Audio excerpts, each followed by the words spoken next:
Assalamualaikum warahmatullahi wabarakatuh. Halo semuanya, perkenalkan kami dari kelompok 5 akan menjelaskan materi informatika tentang jaringan komputer dan internet. Sebelumnya, nama saya Muhammad Fadil Sanjaya. Nama saya Muhammad Novel Abdul Aziz. Nama saya Sita Salsabila. Nama saya Nurwidia Ramadan.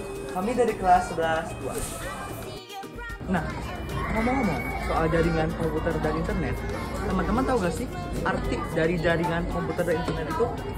Nah, jadi jaringan komputer mengacu pada perangkat komputasi yang saling terhubung serta dapat bertukar data dan berbagi sumber daya satu sama lain.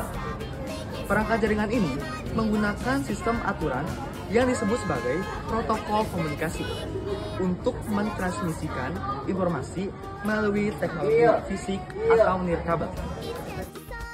Nah, ada juga jenis-jenis jaringan komputer. Yang pertama itu ada LAN atau Local Area Network.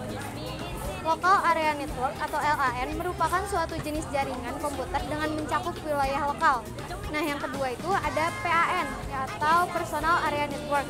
Jaringan komputer PAN adalah jaringan komunikasi di dalam jarak dekat di mana menghubungkan satu perangkat dengan lainnya. Yang ketiga ada MAN, Metropolitan Area Network, atau merupakan jenis jaringan komputer yang lebih luas dan lebih canggih dari jenis jaringan komputer LAN. Nah, yang keempat ada WAN atau Wide Area Network. Jaringan area luas atau WAN adalah teknologi yang menghubungkan kantor, pusat data, aplikasi cloud, dan penyimpanan cloud Anda secara bersamaan. Yang kelima ada CAN atau Campus Area Network. Jaringan komputer CAN adalah jaringan yang menghubungkan aneka perangkat dan komputer dalam sebuah instansi pendidikan seperti sekolah, kampus, universitas, dan lain sebagainya. Jaringan CAN dapat dibilang memiliki kesamaan dengan MAN, namun lebih terbatas dalam ruang lingkup kampus atau akademisi. Yang keenam, ada internet. Internet merupakan sebuah jaringan komunikasi global yang menghubungkan komputer dan jaringan komputer di seluruh dunia. Internet adalah jaringan komputer terbesar yang pernah diciptakan oleh manusia. Ruang lingkup dari internet mencakup hampir seluruh penjuru dunia. Nah, yang ketujuh ada VPN, Virtual Private Network. VPN adalah sebuah cara aman untuk mengakses local area network yang berada pada jangkauan tertentu dengan menggunakan internet atau jaringan umum lainnya untuk melakukan transmisi data paket secara pribadi. Nah, yang terakhir itu ada nirkabel. Jaringan nirkabel adalah teknologi yang bisa menghubungkan dua maupun lebih perangkat agar dapat berkomunikasi tanpa perlu menggunakan kabel untuk transmisi datanya. Dengan adanya jaringan ini, kita dapat saling terhubung satu dengan yang lainnya meskipun jauh dari router. Yang selanjutnya yaitu ada topologi jaringan komputer. Topologi jaringan komputer adalah suatu cara atau konsep yang digunakan untuk menghubungkan dua komputer atau lebih berdasarkan hubungan geometris antara unsur-unsur dasar penyusun jaringan, yaitu node, link, dan station. Jenis-jenis topologi komputer. Yang pertama ada topologi mesh. Topologi mesh adalah suatu bentuk hubungan antara perangkat atau PC di mana masing-masing perangkat terhubung secara langsung ke perangkat lainnya dalam jaringan. Kelebihan topologi mesh yaitu memiliki backup jalur, sedangkan kekurangannya biaya yang diperlukan cukup mahal. Yang kedua ada topologi star. Sesuai namanya, topologi star sudah pasti berbentuk jaringan seperti bintang. Topologi star bisa digunakan dalam lab komputer di suatu sekolah. Kelebihan topologi star yaitu mudah dalam pengembangan suatu jaringan, sedangkan kekurangannya hanya memiliki satu tumpuan, yaitu pada perangkat HUB. Yang ketiga ada topologi ring. Topologi ring menggunakan rute berbentuk melingkar seperti cincin. Kelebihan topologi ring, waktunya lebih optimal dalam mengakses suatu data, sedangkan kekurangannya yaitu sulit melakukan konfigurasi ulang. Yang keempat ada topologi bus.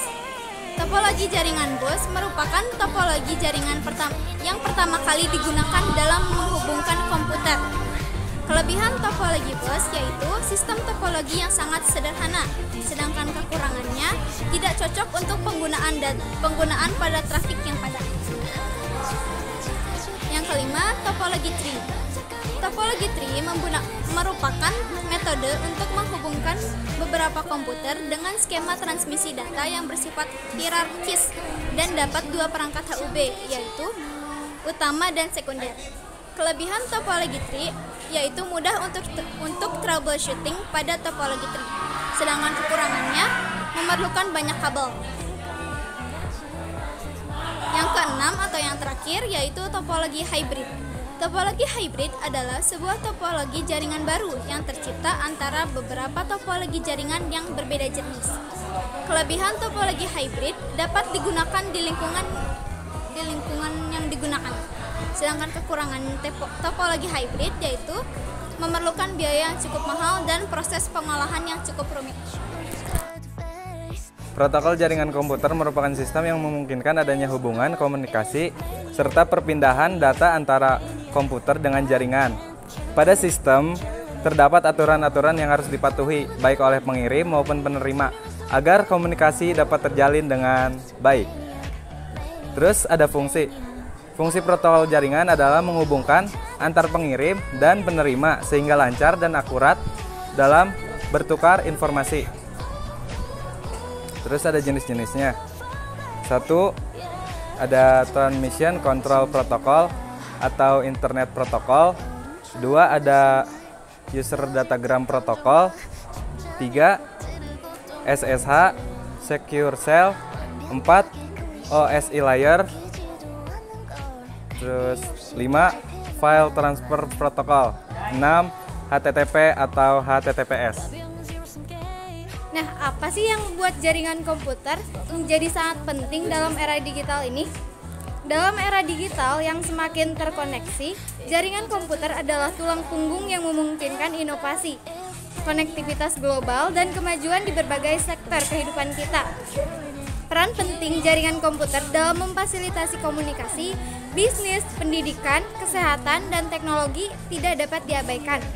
Jaringan komputer dapat membuat seseorang atau lembaga mengakses data yang sebelumnya sudah diizinkan untuk diakses dan dibagi. Sehingga proses pengaksesan data tersebut akan lebih mudah dengan adanya jaringan komputer. Menggunakan jaringan komputer juga akan memudahkan para pengguna untuk saling terhubung dan menjalin komunikasi tanpa batas ruang dan waktu. Nah, mengapa jaringan komputer dan internet menjadi perhatian yang sangat besar?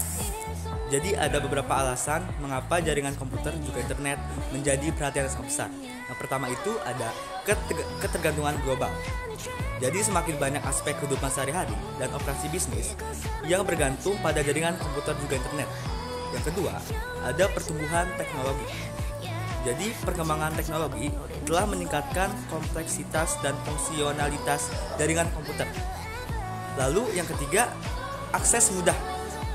Jadi internet ini memberikan akses mudah ke informasi dan layanan.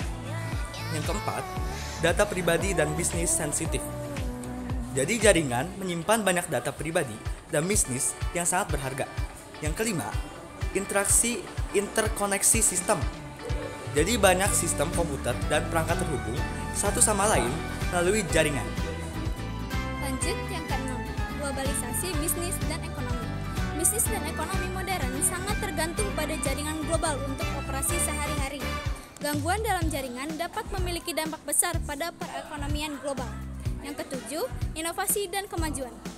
Inovasi dalam teknologi informasi terus berkembang, termasuk kecerdasan buatan, IoT, dan komputasi awan.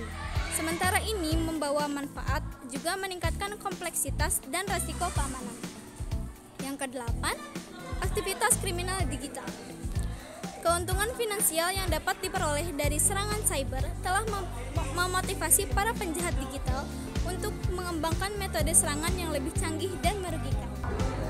Terus dampak serangan cyber pada jaringan komputer. 1. Gangguan fungsional pada sistem yang dijadikan sasaran. 2. Penyalahgunaan informasi. 3. Adanya pengendalian sistem secara remote tanpa diketahui oleh pemilik sistem digital. Terus yang terakhir, kemungkinan tersebarnya data rahasia atau data pribadi akibat kebocoran informasi yang terdapat dalam sistem yang diserang. Dan dari kami, wassalamualaikum warahmatullahi wabarakatuh.